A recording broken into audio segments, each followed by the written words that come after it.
বলতে পারো মাগো তুমি নিজে কি পেলে?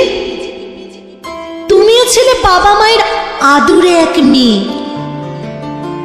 তুমিও ছিলে মেধাবী ছাত্রী, প্রথম সারির মেয়ে, তুমিও ছিলে district champion, best of the runner, তুমিও ছিলে নাচে গানে মঞ্চ কাঁপাবার, তুমিও ছিলে বেশ রূপসী, ঠিক নায়িকাদের মতো।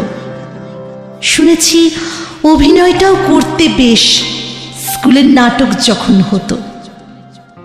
তুমিও ছিলে সাহসী আর প্রতিবাদী নারী, তুমি ছিলে তোমার প্রেরণা, আমি সব পারি। তুমিও ছিলে মা, আজও আছো, শুধু অতীতটাকে ফেলে। বলতে পারো মাগো তুমি